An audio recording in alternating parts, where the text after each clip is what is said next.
नमस्कार। नमस्कार। जगह ढूंढने में तकलीफ तो नहीं हुई? जैसा आपने कहा था बिल्कुल वैसे ही आए हैं। आइए।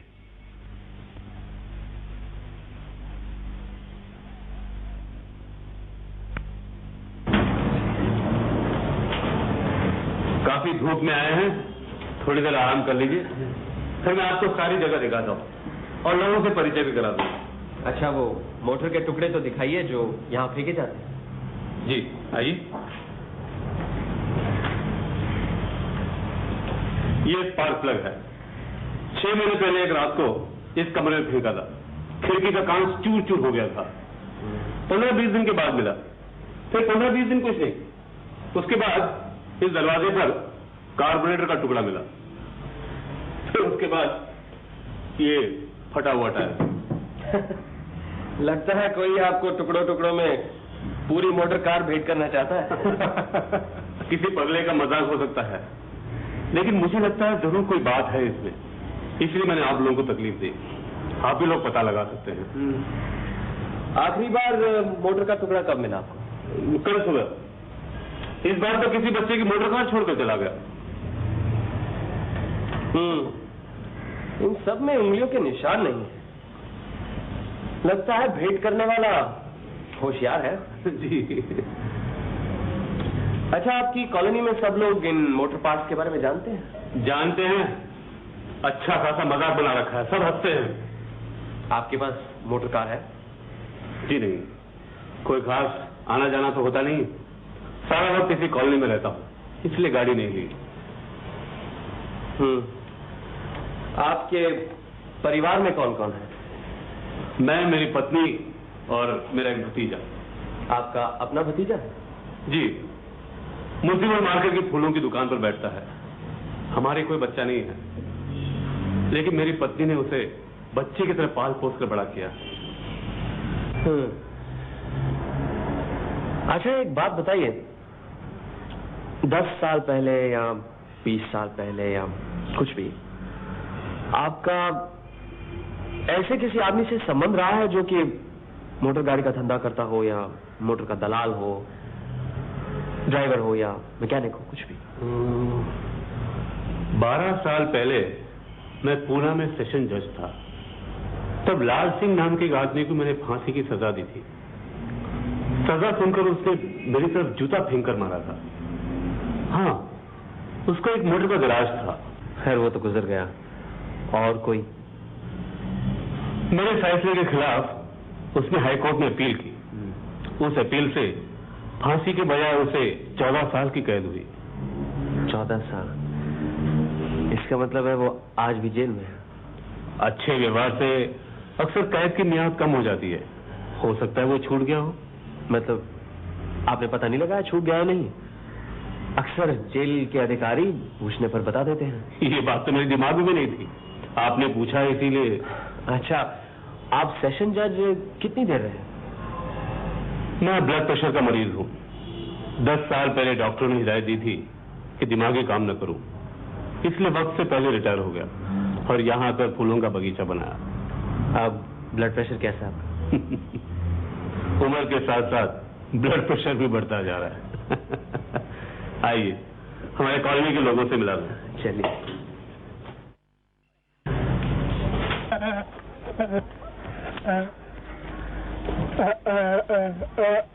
इसका नाम पानू है। गाय भैंसों की देखभाल करता है, इसलिए इसका नाम पानू गोपाल रखा है। कान से जरा कम सुनता है। पानू गोपाल, तुम्हारे गाय बछड़े कैसे हैं? सब ठीक है? अच्छा, बस बस बस बस। पानू बोल नहीं सकता ऐसी बात नहीं है, लेकिन उत्तेजना से जबान अटक जाती है। बचपन से ऐसा है। चलिए।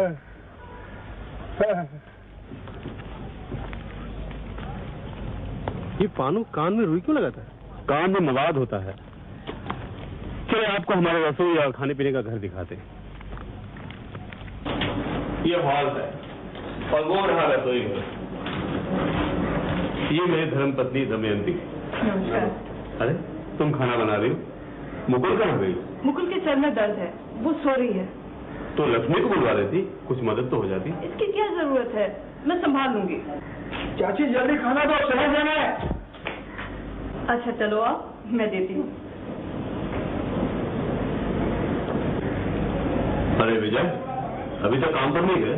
नहीं, आज थोड़ी देर हो गई चाचा जी, थोड़ा हिसाब तैयार कर रहा था। चलिए।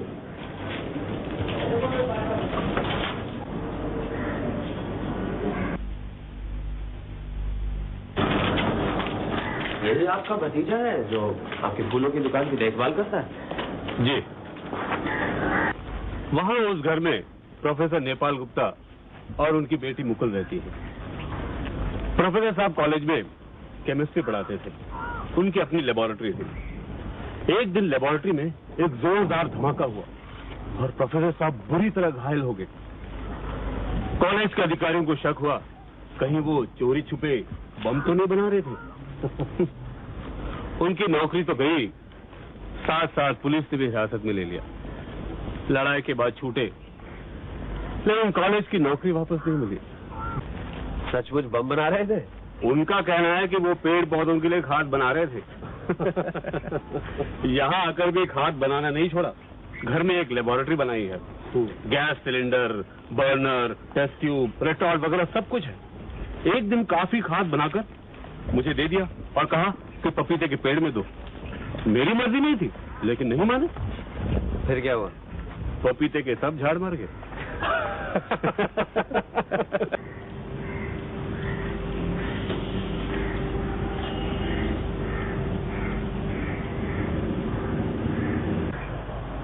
क्या हो रहा है प्रोफेसर? अरे निशाना तुम आओ आओ।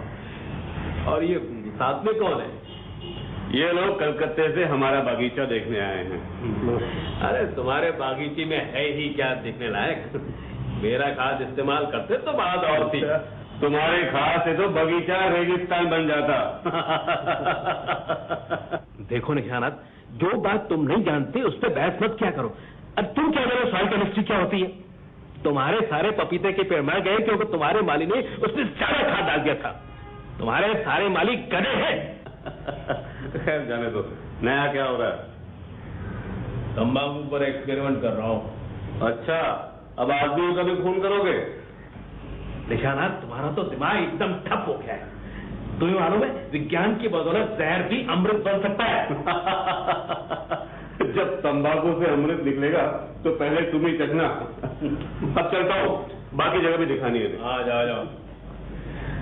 अच्छा, मुकुल कैसी है? सुना सर में दर्द है। मुझे वाला आप लगता है शतरंज में माहिर है। आप शतरंज खेलना जानते हैं? बस यूं ही थोड़ा बहुत खेल लेता हूँ। अरे तो आइए ना, हो जाएगा। आइए। अरे नहीं, इस वक्त शतरंज पे बैठे तो 2-3 घंटे निकल जाएंगे। 10 मिनट में भी खत्म हो सकता है। आइए ना सर। अच्छा आइए।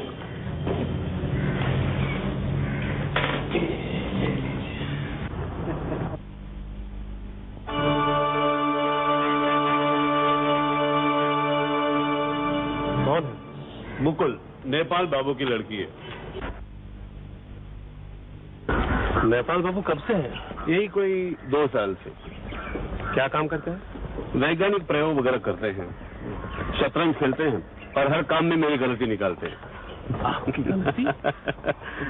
जिस तरह से मैं कॉलोनी का काम चलाता हूँ उसे बिल्कुल पसंद नहीं है और उसे यकीन है कि अगर उससे वो सुपुर्द किया जाए तो बहुत अच्छी तरह चलाएगा। लेकिन उसकी लड़की मुकुल बहुत काम की है। मुकुल काम की लड़की हो सकती है, लेकिन हमें यहाँ देखकर उसके सिर में दर्द क्यों होने लगा? और फिर खिड़की से छुपकर क्यों देख रही थी हमें? क्या हो रहा है ब्रिजदास? कुछ नहीं, एक गाय बीमार पड़ गई है, उसके लिए जुल्लाब तैयार कर रहा हूं। अच्छा, हो सके तो कुछ प्रोफेसर नेपाल गुप्ता को पिला देना, उन्हें बहुत फायदा होगा।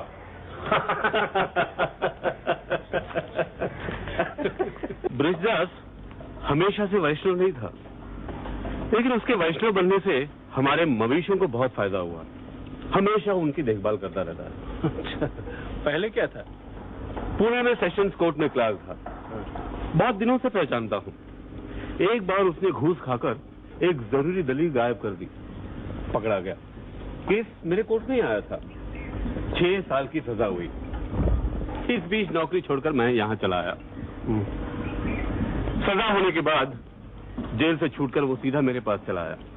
देखा, सचमुच बदल गया है। अच्छा? हाँ, जेल की हवा खाकर वो वैष्णव बन गया। एक बात ठान ली है बलिदास ने कि कभी झूठ नहीं बोलेगा।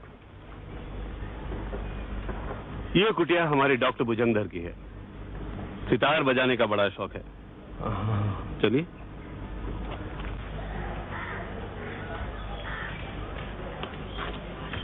निशानाथ बाबू, इतनी धूप में कहाँ घूम रहे हैं? अपना ब्लड प्रेशर बढ़ाना चाहते हैं क्या? इन्हें ये बगीचा दिखा रहा था। आइए अंदर आइए।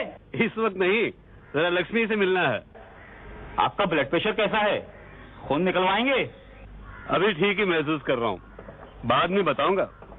चलता हूँ। आइए आइए ओमकेश बाबू, इतनी जल्दी खेल खत्म हो गया? काफी तेज खिलाड़ी हैं। देखने में आदमी बुद्धू लगता है, लेकिन असल में बिच्छू है, बिच्छू। पीछे बरामदे में कौन है? डॉक्टर भुजंगधर दास। अच्छा, कब से है यहाँ? करीब 4 साल से। अरे लक्ष्मी, तुम इस वक्त नहाने जा रही हो? काफी सिलाई का काम पड़ा था, वो सब खत्म करते करते देर हो गई। लक्ष्मी हमारे दर्जी खाने की देखभाल करती है, कॉलोनी के सारे कपड़े खुद सीती है। ठीक है जाओ, लेकिन मैं तो ये कहने आया था कि मुकुल का सर दर्द कर रहा है और वो रसोई में काम नहीं कर सकेगी। दमयंती अकेली है, तुम्हारी मदद होती तो अच्छा होता। अरे, मुझे किसी ने बताया तक नहीं। तो ये है हमारे कॉलोनी के लोग। इसका मतलब कुल मिलाकर 3 महिलाएं 6 पुरुष। जी। लक्ष्मी के बारे में आपने कुछ बताया नहीं। उसका भी तो कुछ इतिहास होगा। कुछ है, लेकिन नहीं के बराबर ही है। गांव की लड़की है, कोई उसे फुसलाकर यहाँ कलकत्ता ले आया और फिर बदमाश उसे यहीं छोड़कर चला गया। अब क्या मुंह लेकर वापस जाएं? इसीलिए कलकत्ता में रह गई। उसके बाद यहाँ चली आई। कितने दिनों से यहाँ रह रही है? करीबन 2 साल से। आपकी कॉलोनी के बारे में उन्हें पता कैसे चला? ये कोई सरकारी अनाथालय तो है नहीं? कलकत्ते के किसी रेस्टोरेंट में विजय शाम को रोज चाय पीता था। वही एक टेबल पर अकेले बैठे लक्ष्मी को रोते हुए देखा। पूछने पर पता चला कि 2-3 दिन से कुछ खाया नहीं। बेचारी सिर्फ चाय पीकर गुजारा कर रही थी। उस दिन तो चाय के लिए भी पैसे नहीं थे। विजय उसे यहाँ ले आया। अच्छा, मोटर गाड़ी के घिसे पिटे टुकड़ों के बारे में किसी पर शक है आपको? अगर शक होता तो आपको पहले से बता देता। और फिर यहाँ तरह तरह के लोग हैं, किस पर क्या शक करूं? इसीलिए तो आपकी मदद ले रहा हूं। आपको कोई ब्लैकमेल तो नहीं कर रहा? नहीं, मुझे नहीं लगता।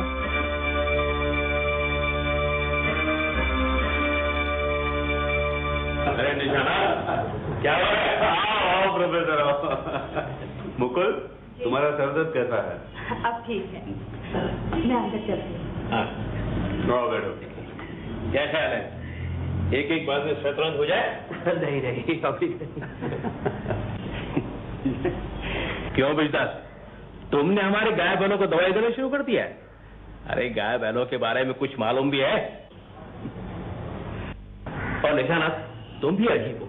तुमसे 1000 बार कहा कि कोई अच्छा सा पशु चिकित्सक रख लो, वो तो तुमसे हुआ नहीं। अनारों के हाथ में मवेशियों को छोड़ रखा है। अरे भाई, जिसका जो काम है वही उसे करना चाहिए। और कुछ नहीं हो सकता तो मुझसे कहो, मैं 2 दिन में तुम्हारे मवेशियों की काया पलट कर दूंगा। अरे मैं सिर्फ केमिस्ट्री नहीं, बायो केमिस्ट भी हूं, समझे? बेटा चलो आप तुम्हारे गाय बैलों को दिखाओ। नेपाल, गाय बैलों को जितना चाहो देख लो, लेकिन कोई दवाई वगैरह मत देना। निशानाथ, तुम्हें कुछ समझ तो है नहीं, खाम सदारी करते रहते हो। अरे जब मैं देखभाल करूंगा मवेशियों की, तब देखना। अरे नेपाल, मेरे हुक्म के खिलाफ कुछ किया तो तुम्हें कॉलेज छोड़कर जाना पड़ेगा। निशानाथ, मेरा अपमान कर रहे हो तुम? इतनी हिम्मत कैसे हुई तुम्हारी? सोचा होगा मुझे कुछ नहीं मालूम। कर दूं सब भंडार हुआ। नेपाल, चलो निकलो, इसी वक्त से निकल जाओ। क्या कहा निशानाथ? तुम्हारी ये मजाक मुझे? मैं चलिए यहाँ से।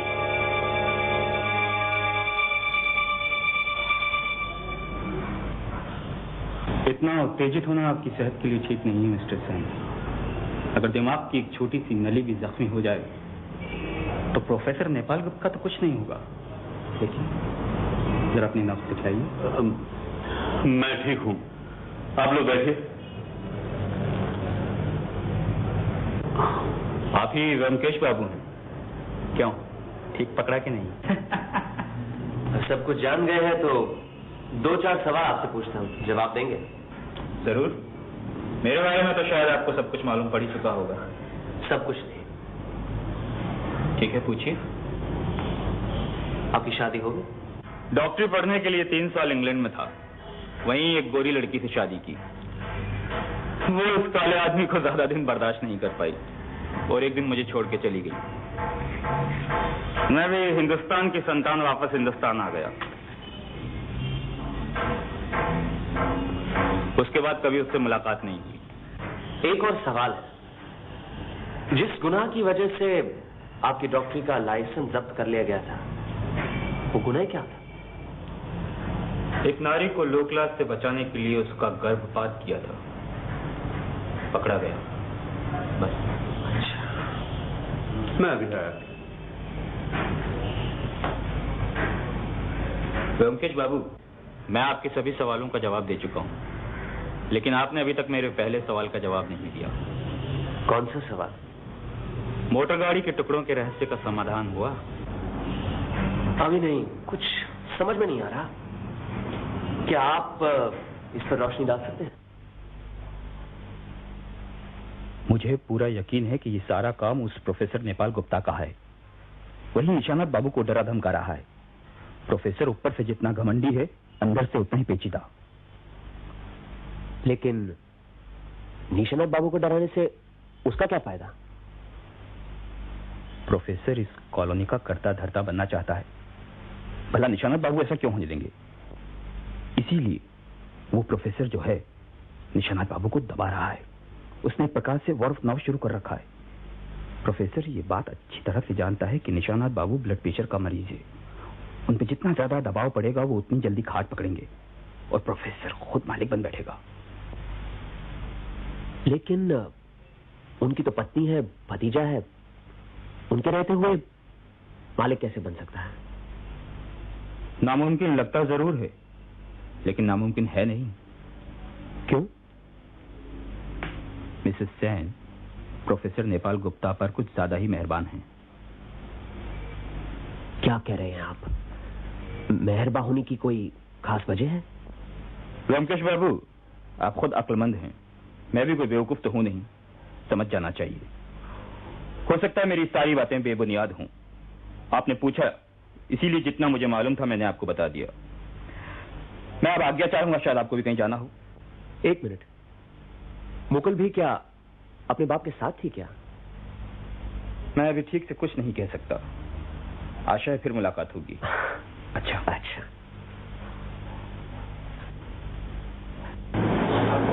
जी नमस्ते। नमस्कार। मैं विजय हूँ, निशानाथ जी का भतीजा। मालूम है, कल मिले जो थे। हाँ। कैसे आना हुआ? जी चाचा जी ने एक चिट्ठी दी है, कहा कि आपको पहुंचा दूं। अच्छा। अरे अरे बैठिए तो सही। लेकिन आइए।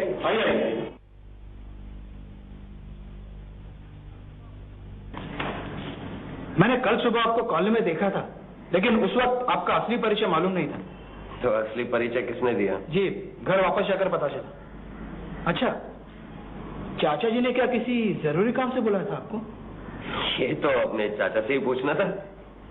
चाचा जी हमें सब बातें थोड़ी बताते, वो तो मोटर के पास को लेकर कुछ परेशान है इसलिए। अच्छा, मोटर के पार्ट्स के बारे में आपका क्या ख्याल है? मुझे तो बिल्कुल बचकाना काम लगता है।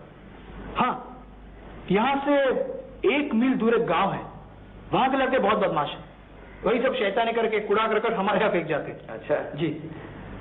प्रोफेसर नेपाल गुप्ता का क्या हाल है? सुना था कि प्रोफेसर साहब ने चाचा जी का अपमान किया था कल शाम को। चाचा जी ने तो सह लिया, अगर उनकी जगह मैं होता तो। प्रोफेसर क्या अभी तक कॉलोनी में ही है? हाँ, मुकुल ने कल रात को चाचा जी के बहुत हाथ पांव पकड़े और चाची जी हमारी बहुत नरम दिल की है, वो मान गई। उन्होंने चाचा जी को मना लिया। वैसे चाचा जी चाची की बात कभी नहीं टालते। प्रोफेसर की किस्मत अच्छी है। मेरे ख्याल से अगर वो चले जाते तो अच्छा ही होता। उनकी लड़की कैसी है? जी मुकुल नहीं, मुकुल तो ठीक ही है, वो अपने बाप की तरह नहीं है, वो ठीक है। मैं चलता हूँ, मुझे बहुत सारे काम है। जी नमस्ते। जी नमस्ते। नमस्ते।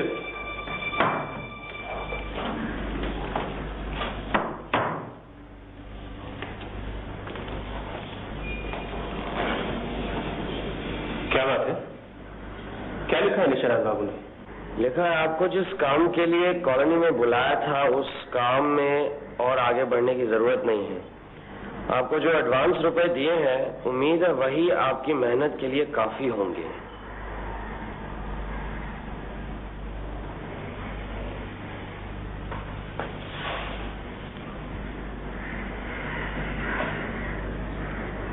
ये निशानाथ बाबू ने अपना इरादा क्यों बदल दिया? शायद वो डर गए कि कहीं उनकी खुद की कलम खुल जाए। निशानाथ बाबू की जिंदगी में जरूर कोई छुपा हुआ रहस्य है। याद नहीं, कल प्रोफेसर ने उसे धमकी दी थी, कर दो सारा भांडा फोड़। मतलब प्रोफेसर को उनके छुपे रहस्य का पता है? लगता तो यही है। प्रोफेसर भांडा फोड़ की धमकी देकर उसे ब्लैकमेल कर रहा है। लेकिन कल ही तो उन्होंने मुझे साफ साफ बताया कि उन्हें कोई ब्लैकमेल नहीं कर रहा।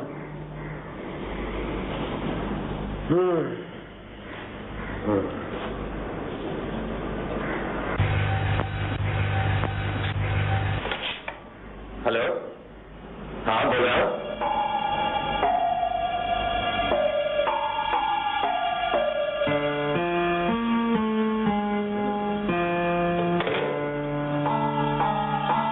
तूफान आ गया। कैसे तूफान? जिसका बैग था, निशानाथ बाबू की मौत हो गई। क्या? चलो वहीं चलना है। मौत हो गई? क्या मौत हो गई? क्या पता, मौत सावधानी भी हो सकती है। मैं टेलीफोन किसने किया? विजय ने। चलो जल्दी तैयार हो जाओ, ट्रेन से देर हो जाएगी, पैसे लेकर चलते हैं।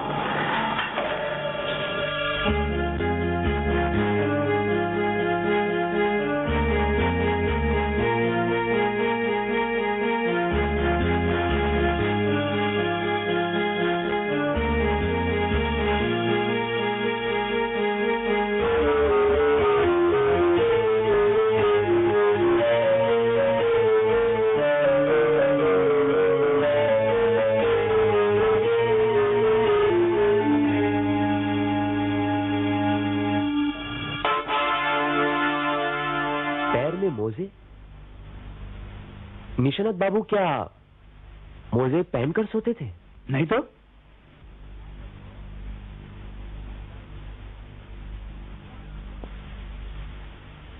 गरम मोजे?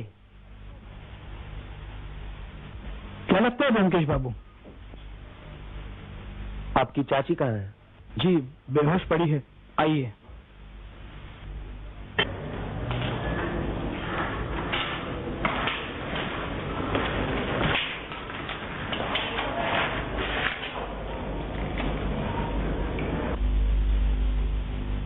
कब से बेहोश है? तकरीबन 3 घंटे से। इन्होंने सबसे पहले निशानाथ जी को देखा था, देखते ही चीख कर गिर पड़ी, तभी से बेहोश है। आपने लाश देखी है? हाँ। आपको क्या लगता है, कुदरतन गुजर गए या फिर?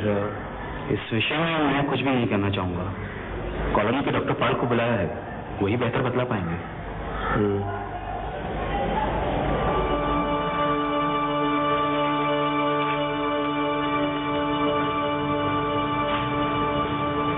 यही डॉक्टर पाल? जी यहाँ अक्सर आते हैं? मैंने 2 महीने में एक आध बार आ जाते हैं। हमारे कॉलोनी के स्थायी डॉक्टर है, इसलिए रोजमर्रा का काम तो डॉक्टर बुजुर्ग ही करते हैं। कल आपने निशानाथ बाबू को आखिरी बार कब देखा? शाम को, तब वो बिल्कुल ठीक थे। उन्होंने अपने ब्लड प्रेशर के बारे में कुछ कहा? नहीं।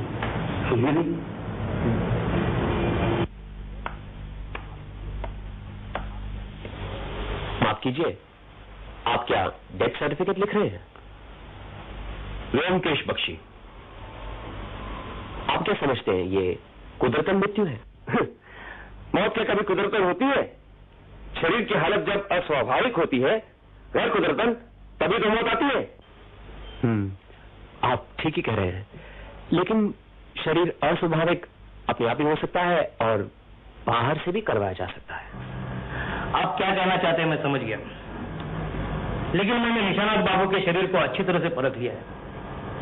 कहीं कोई चोट के निशान नहीं है। उनकी मृत्यु का समय रात के 10 से 11 के बीच में है। कल रात सोते वक्त उनके मस्तिष्क की कोई नस फट गई होगी, इसलिए सोते हुए ही उनकी मौत हो गई। जो ब्लड प्रेशर के मरीज होते हैं उनकी अक्सर मौत ऐसे ही होती है।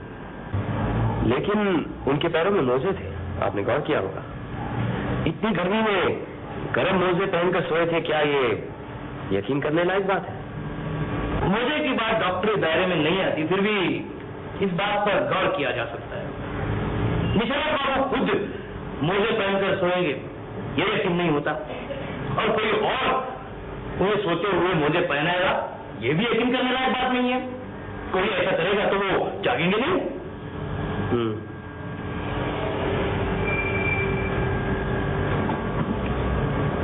अच्छा, एक और बात बताइए, अगर कोई ब्लड प्रेशर का मरीज गर्म मोजे पहनेगा तो क्या उसका ब्लड प्रेशर बढ़ेगा? बढ़ सकता है, लेकिन मस्तिष्क की नस फटकर ही मौत होगी ये यकीनन नहीं कहा जा सकता। डॉक्टर पाल, आप कुदरतन मौत का सर्टिफिकेट मत दीजिए। निशानात बाबू के शरीर के अंदर क्या हुआ है शायद बाहर से पता नहीं चल सकता, इसलिए पोस्टमार्टम होना जरूरी है। आपने शक में डाल दिया। चलो यही सही, नुकसान ही क्या है। मैं कहता हूँ पुलिस में खबर भिजवा दूंगा, ऑटोप्सी का इंतजाम हो जाएगा। अब आप क्या कहते हैं डॉक्टर भुजंगर, मौत कुदरतन ही है? मेरी राय की कोई कीमत नहीं है। आपको शक हुआ है, पोस्टमार्टम करवा लीजिए, लेकिन कुछ मिलने वाला नहीं है। ये आप कैसे कह सकते हैं? मैं खुद भी एक डॉक्टर हूँ।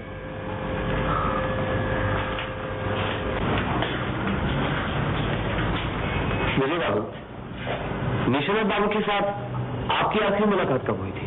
जी, शाम को जब मैं कलकत्ते से वापस आया। और रात को खाना खाते समय? नहीं, मैं कुछ जल्दी खा पी कर रात 8 की गाड़ी से वापस कलकत्ते चला गया था। वापस कलकत्ते चले गए? जी, कुछ काम था। करीबन रात को 12:30 बजे आकर सो गए। सुबह सुबह मुकुल ने आकर मुझे बताया। मुकुल ने? जी, मुकुल यहाँ से गुजर रही थी कि उसने चाची जी की चीख सुनी। उन्हें बेहोश देखा तो मुझे बताने चली आई। अच्छा ब्योमकेश बाबू, आपको क्या लगता है कि चाचा जी की मौत कुदरतन नहीं है? लगता तो ऐसा ही है। मुझे तो कुछ गड़बड़ लग रहा है। चाचा जी कभी सर्दियों में भी मोजे पहनकर नहीं सोते थे। मोजे तो उनके है ही नहीं। फिर उनके कमरे में जाकर देखा तो खिड़की भी बंद है। चाचा जी कभी खिड़की बंद करके नहीं सोते थे। फिर खिड़की किसने बंद की? अभी 10 बजे है, पुलिस के आने में भी देर है। हम जरा कॉलोनी का राउंड मार के आते हैं। जैसे आपकी मर्जी। चलो जी।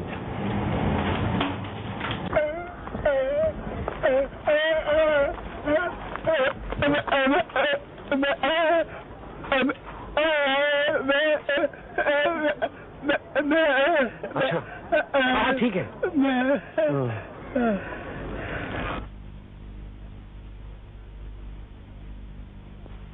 नमस्कार प्रोफेसर गुप्ता। नमस्कार। आप यहाँ? निशानात बाबू ने चिट्ठी लिखकर आज बुलाया था। यहाँ आकर देखा, हमने कभी सोचा नहीं था इस तरह अकस्मात ही गुजर जाएंगे। अरे ये ब्लड प्रेशर के मरीज ऐसे ही मरते हैं। निशानात बहुत जिद्दी था, किसी की नहीं सुनता था। मैंने भी कितनी बार कहा कि हाँ, आपके साथ तो उनके अच्छे संबंध थे, लेकिन उसकी जिद की वजह से कभी कभी तू में हो जाया करती थी। हाँ, वो तो हमने सुना। उस दिन हमारे सामने आपने कहा कि कर दो भाड़ाफोड़। ऐसा लगा जैसे आप उनकी जिंदगी का कोई गुप्त रहस्य जानते हैं। गुप्त रहस्य? नहीं, ऐसी कोई बात नहीं थी। वो तो यूं ही गुस्से में कभी कभार अनाप शनाप बक दिया करता था मैं। वो तो मेरा स्वभाव ही ऐसा है। अच्छा, आपसे एक बात पूछूं? आपकी लड़की मुकुल के साथ विजय का कुछ क्या? मतलब कोई संबंध या? मुकुल किसी से कोई भी संबंध रखने वाले लड़कियों में नहीं है, समझे आप? हम जब यहाँ आए थे तो मैंने ही विजय के साथ मुकुल की शादी की बातचीत की थी। विजय राजी भी हो गया था, लेकिन बाद में उलट गया। विजय का चाल चलन क्या ठीक नहीं है? बस यूं ही समझ दीजिए, भली लड़की को छोड़कर कोल्टा के आगे पीछे दौड़ना क्या अच्छे चाल चलन के लक्षण है? मुकुल अब कैसी है? जैसी थी वैसी ही है। पढ़िए चुपचाप, देखेंगे एक बार। चलिए देखते हैं। मुकुल और विजय के संबंध की बात क्या है, कुछ समझ में नहीं आई। जब प्रोफेसर यहाँ नए नए आए ना, तब मुकुल और विजय में काफी दोस्ती हो गई थी। शादी के बाद भी पक्की हो गई थी। फिर ये लक्ष्मी आई, विजय लक्ष्मी पर लट्टू हो गया, मुकुल से शादी तोड़ दी। निशानाथ बाबू जरूर इस शादी के खिलाफ थे। अच्छा, निशानाथ बाबू की मौत स्वाभाविक नहीं है, तुम्हें पूरा यकीन है? पूरा 100%। उनके ब्लड प्रेशर ने उन्हें पहाड़ी के किनारे ला खड़ा किया और किसी ने जोर से पीछे से धक्का दे दिया।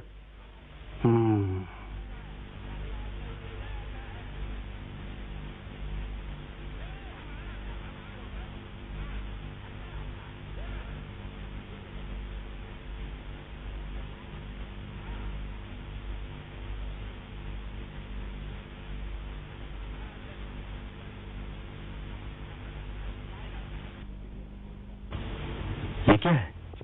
चिड़िया का घोंसला। वो देखिए ऊपर पंखे पर बाकी का टुकड़ा भी है।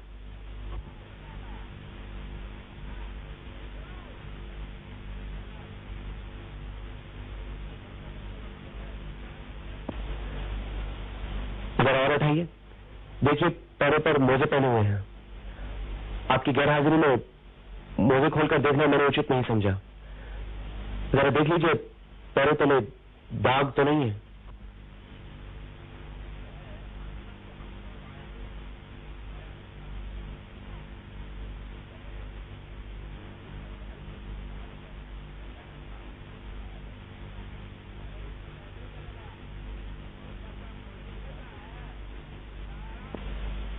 ये दाग देखिए। किसी चीज से बांधने के दाग नजर आते हैं, लेकिन इससे क्या पता चलता है? कम से कम इतना तो पता चलता है कि निशानाथ बाबू ने मरने से पहले ये मोजे खुद नहीं पहने, ये पहनाए गए हैं। लेकिन क्यों?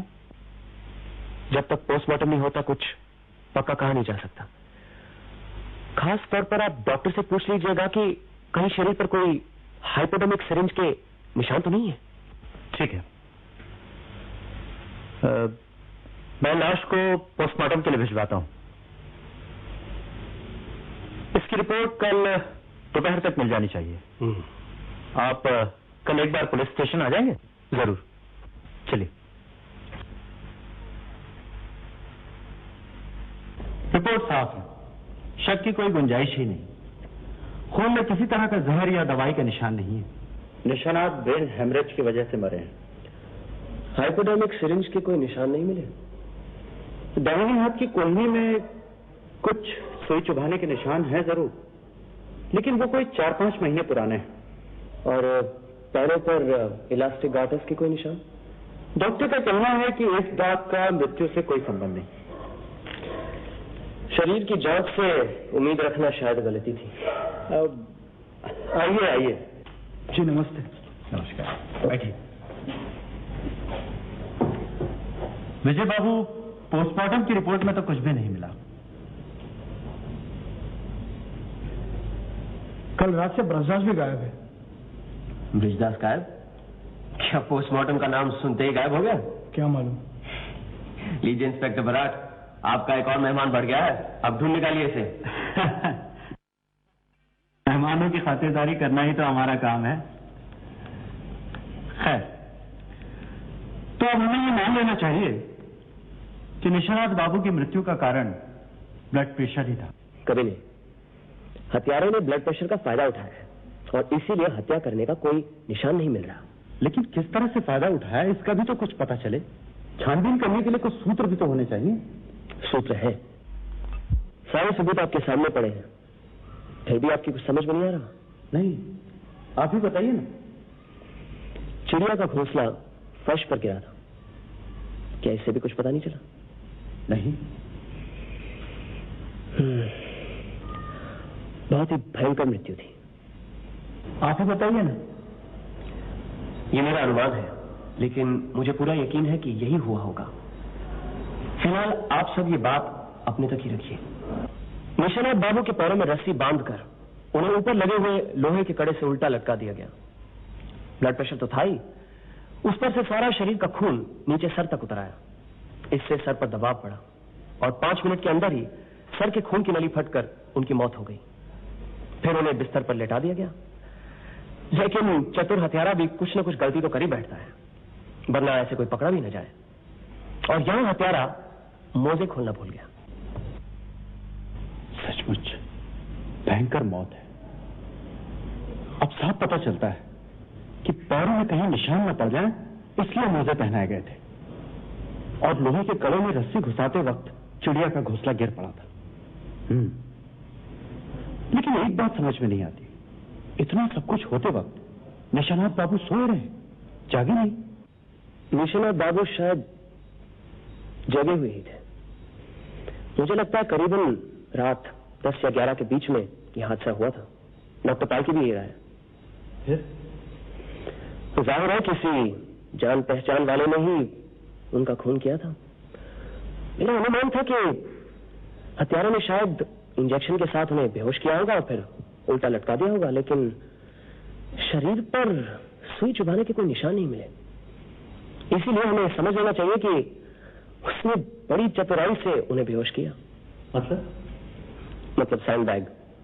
इस तरीके से गर्दन के पीछे हल्के हाथ से एक बार वार करने से ही आदमी बेहोश हो जाता है और उसके साथ गर्दन पे कोई निशान भी नहीं दिखते।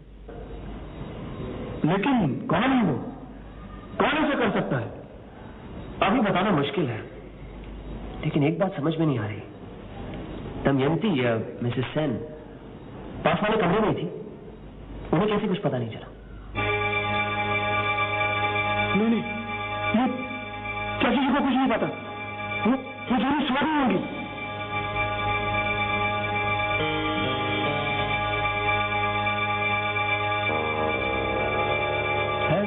जो भी हो, वक्त आने पर सब पता चल जाएगा। फिलहाल एक बात बताइए, निशानाथ बाबू का वारिस कौन है? मैं और चाची जी बराबर हिस्से में। ये नोट कर लीजिए। एक बात और, क्या मोटर के टुकड़ों के साथ निशानाथ बाबू की मौत का कोई संबंध है? हो भी सकता है, नहीं भी। आज मैं लाल सिंह के बारे में पूछने गया था। कौन लाल सिंह? निशानाथ बाबू किसी समय सेशन जज थे। तब उन्होंने लाल सिंह नाम के एक मोटर गैराज वाले को खून के मामले में फांसी की सजा दिलवाई थी। उसने कोर्ट में जूता लेकर उनकी तरफ फेंका था। अपील से उसको आजन्म कारावास हुआ। फिर पता चला कि 2 साल पहले उसकी जेल में ही मौत हो गई थी। उसकी पत्नी को चिट्ठी भेजी गई थी, लेकिन चिट्ठी वापस आ गई। उस औरत का कुछ पता नहीं चला। फिर ये मोटर के टुकड़े कौन फेंकता है? मोटर के टुकड़े निशानाथ बाबू के लिए है, ऐसा तो कोई सबूत नहीं है। ये तो उनका ख्याल था, गलत भी हो सकता है। लेकिन निशानाथ बाबू को इस बेदर्दी से कत्ल करने की वजह क्या हो सकती है? निशानाथ बाबू ने मुझे तहकीकात करने के लिए बुलाया था। शायद यही अहम वजह थी। गुत्थी उलझती जा रही है। सब सुलझ जाएगी। फिलहाल आप 2 काम कीजिए। पहला तो कॉलोनी के हर एक व्यक्ति के अंगूठे का छाप ले रखिए। इससे क्या फायदा? आप लेकर तो रखिए, काम आ सकता है। जिस तरह लोग कॉलोनी से गायब हो रहे हैं, पता नहीं कौन कब तक रहेगा।